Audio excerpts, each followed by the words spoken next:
what's up, guys? How you doing? It is me, Lasty, here. Welcome today to a brand new episode, the FIFA 23 Ultimate Team Road to Glory. This is episode number 258. Happy Tuesday to you. Today we are going to have we're going to draw a line under a couple of things and have a bit of a fresh start when it comes to the mind, mentality, and gameplay. All right? Cool. If you enjoyed today, do me a favor, hit the thumbs up button. I'd absolutely love to see 1,000 to 2,000 likes on this episode. Thank you. And of course, subscribe as well if you're new.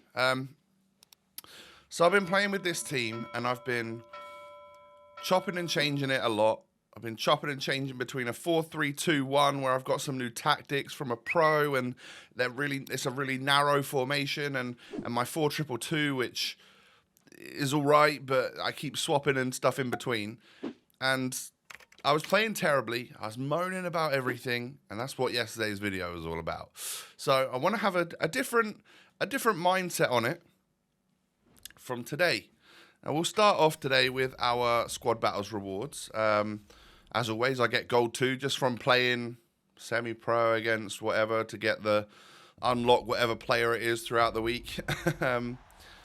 Loriente it was this week, and we've already submitted him into the Icon SBC, of course. And we got Prime Mateus, as you well know, which, in my opinion, dubski. That's all I could really say about it.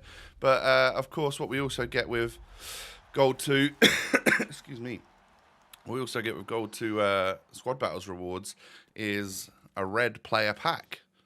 Ligue 1, MLS, maximum 90 rated. What are we going to get? French, CDM. We actually end up getting the only Ligue 1 player that we could have got. So we get an Andre, which, to be fair, I'll certainly take over an MLS player that I'll never use. So I probably won't use Andre. Probably does just instantly become fodder. But hey, at least this week, we got the highest rated that we possibly could have got. I then went and bought a preview pack, and I got a walkout. And I'm just like, oh my God. Yeah, okay. Today is going to be a far better day than what my experience was the day before. So I get myself a little Harry Kane. I mean, he would have been blue if it was 4 weeks ago. I'm joking. We could sell him on for like 20-ish after tax. Not bad. Pretty good. I went and bought another one. Of course, it didn't pay out. But this is the team that I'm going to go into the games with, and I'm going to stick with my gut and be like 4-2-2. That is my formation. Play like that. Have a couple of out there like sets of tactics for if I really need to go a little bit heavier in 4-2-2 and in 4-3-2-1 if something's just totally not working. But I was going to go out and buy Szczesny. I was going to go out and buy Di Maria, and I was going to go out and buy Di Lorenzo, of which I did buy him. But I had the other two as loans, so I thought, well, at least I can give them a couple of games to see how I'm feeling about them before I go out and spend my money and then lose all my money because they'll go down during the gameplay during the time that I've got them in game. So the way I've set it up is, as you can see on screen there, Di Maria is the right cam, De Bruyne is the left cam. I don't think that's ideal for him, but he is so good that he does a great job wherever you play him. And then Tammy and Lewandowski up front. Do you want to know my early shout on those two up front? Tammy's better. He just is. Like, Lewandowski was brilliant for me that 1 week since we got him. And then he's just done nothing. Like, yeah, he gets a goal there. But I just found Tammy to be in the right place at the right time. Quicker, more agile, movement on the ball way better. Whatever it is, I just think Tammy suits this game more. And it once again brings me back to how gutted I am that Roma didn't win the Europa League, because we could have had an even better Tammy Abraham with 5-star, and Genie would have gone upgraded as well. Oh, it makes me very sad. But then again, I think a lot of people probably would have brought him out of the woodwork from their club, the depths of their club, and they don't use him. And it would have been pretty difficult to defend against. But at least we can use our 4-star, 5-star version. He's strong, he's tall, he moves very well, his shooting's great, he scores red time shots, you name it, Tammy Abraham. is the man. So I'm glad I brought him back in. And I think the two big strikers, I said it didn't work, but it definitely doesn't work so well in a 4-3-2-1. But when I'm like trying out my 4-2-2-2, it works a lot better. This was Sunday night gameplay. I had just finished the next day's video, and I just built this team together, and I was like, yeah, I'm going to go into some games. I'm going to get this done. I want my weekend league over and done with so I can chill out on my Monday and edit and make this video for you and look forward to upgrades at 6 p.m. This guy quits on me at 0-0. Cheers, bud.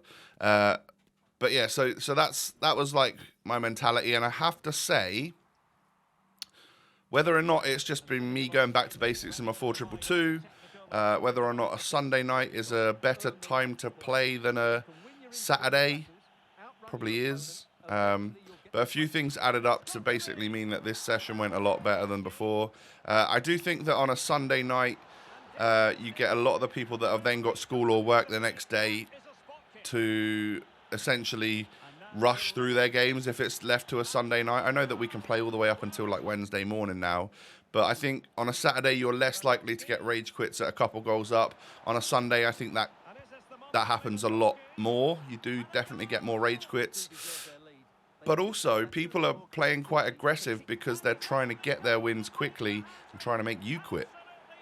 So, I'd say taking a step back, going back to the 4-2-2-2, doing my own thing rather than trying to play really quickly with a narrow 4-3-2-1 that a pro has set up that just doesn't work for me, but it works for someone who's really good at the game. I think that's probably been the best change that I've made for today's stuff, and I will continue to try and do so. The one thing that I wouldn't mind adding to my game is the 4-2-2-2 in the way that I've set it up, but a very aggressive version of it, because I do find that I'm sat back a little bit too much. It's a little bit docile, whereas the game at this point is just a lot more fast-paced. This guy quits on me at 0-0. Cheers, mate. I'm going to have a little sip of iced coffee. Lasty's famous ice mocha. What a drink. But seeing as we were getting close to running out of games on Szczesny and Di Maria, I went and bought Szczesny because he is about as low as his price will ever go. I deliberated on buying a Di Maria, but he hadn't really done much for me. So I thought, I'm going to just use my lone Ronaldinho or a lone Pele that I've got, just a lone icon that can play in that cam role. They're not going to get particularly a huge amount of use out in the wide cam spot because I typically play down the left a bit more with De Bruyne. But as you can see, just shoving in a prime Ronaldinho. I've got to be honest, from the games that we used him, didn't do an awful lot, but was just there so that I didn't go and spend 280k on a Di Maria, who has probably dropped down to about 240 at this point. I don't really know, but I'm just guessing. So yeah, this guy was a game of two very different halves, this one. Well, actually, it ends up being four halves, four quarters, whatever you want to call it, because we go into extra time. But I had to, in the first half, it was super even. And in the second half, he came out like a man possessed, crazy possession, crazy passing, really aggressive. Whatever he changed worked so well for him. And I can only applaud that, really, because we go into extra time. I've done the toxic thing of like bringing on a lone R9. I was doing everything I could to stay in this game, and unfortunately, yeah, he was just better at the end of the day. So we lose 4-2. I think the only ratty thing that this guy did was try to do a kickoff glitch against me. But you know what? In like extra time of a Foot Champs Weekend League, I can kind of see why people would go to any like depths to potentially get their little win.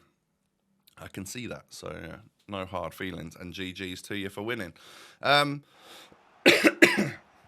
hay fever's really got me bad the last couple of days.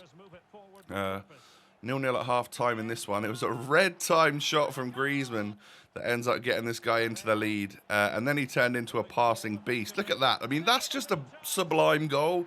I got absolutely nothing wrong with saying that is a class goal, and I've just been absolutely outdone. Yeah, he was better than me. He hits me with the gritty, which not a huge fan of, but whatever. You've just secured your victory at that 2 and 3-0. So yeah, fair play. I know you can get a little bit cocky sometimes. I also am the same way. And then Barella hits me with a rainbow flick volley. The game was already over though, so that one don't really count. And this griddy is just, yeah, that's just a bit of a piss take, innit? Anyway, we lose 4-1 in that game. Honestly, I think I knew from about minute 1 that game was not going to go my way. I think he played really slow in the first half compared to the skill level that he was at. But we'd won a few in a row, so we're actually not in a bad spot here to actually get 11 this week and not bottle and only get like 9 or 10. So 1-0 up in the next game right here. Lewandowski. I suppose he does do that, scoring them headed goals from corners, but he often goes for a bicycle kick as well. So I think Abraham, if Lewandowski wasn't in there, say I dropped him or something for next week, I think Tammy would go into that spot and probably win a lot more headers just because he's taller. So that could probably work for us. But anyway, yeah, we're 2-0 up here. It's looking like we're possibly going to be coming in for another victory. 77 minutes on the clock. I missed the shot, or he saves the shot, but yeah, he still pauses and quits. At that point, yeah, I would have just stayed and got your match coins, mate, because, you know, you decided to play out until the 77th minute. But there is win number, I believe, 10. Hopefully we can get win number 11 here against Bannon's boys. Tonali with the great interception. He's been fantastic as well, by the way, in this little second half. As my DM alongside Mateus, both of them played very, very well in this session.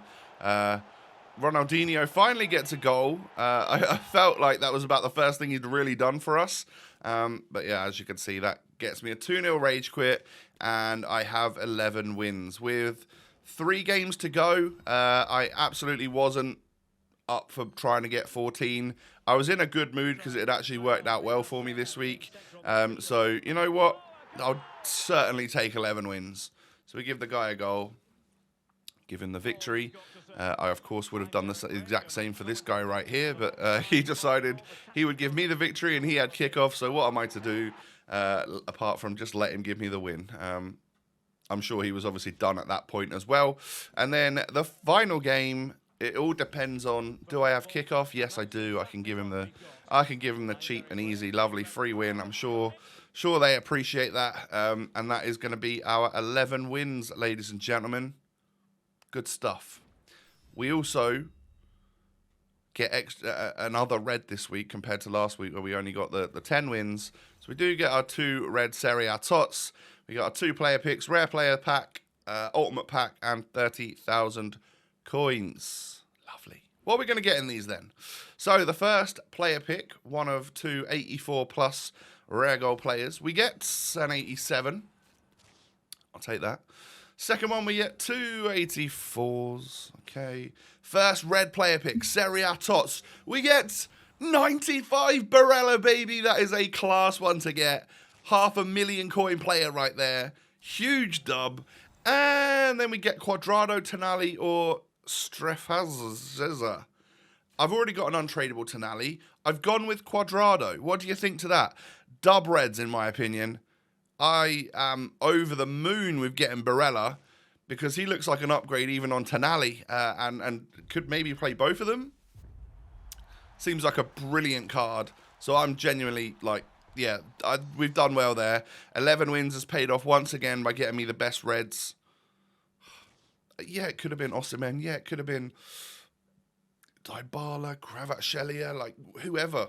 But 500,000 coin, great centre midfielder, could play CDM and CM. Like, yes, please. What a card. So I'm genuinely very much looking forward to using my my TOTS Barella. We get Toni Kroos and a De Gea in the tradable ultimate pack. Obviously, these are allergic to getting blues. These packs right here. But hey, we'll take a, you know, what is that? 35,000 coins between the two of them. 30,000 coins, something like that. And we can adjust the club, or adjust the squad. It means I can sell on Di Lorenzo, who was all right, but I think Quadrado will probably do as good a job. Maybe even better because he's got some skills and stuff. I mean, dropping Marquinhos was a good idea. Smalling played very well. I think the next move might be to drop Lewandowski and Balde and try something a bit different. See what I can make happen there. But yeah, Di Lorenzo sells for exactly the same as what we bought him for in the end. I realised he dropped a bit on the market, but I had an anchor on mine, so I could sell him for that. And tomorrow I'll finish off the squad. Like I said, I think I might drop Lewandowski for a bit, see how it works with Tammy and another, and then go from there. I mean, we could always put him on the bench, right? He can come on and work his magic from there. But Cuadrado and Barella go into the squad. Huge dubs, in my opinion. Thank you for watching today. If you have enjoyed, do me a favour, smash the thumbs up button. 1,000 to 2,000 likes would be brilliant. And of course, subscribe to the channel if you're new. Cheers. Come follow me on social media. The links are down below. Have a great day. Take it easy. Stay safe and healthy. I'll catch you tomorrow. Peace.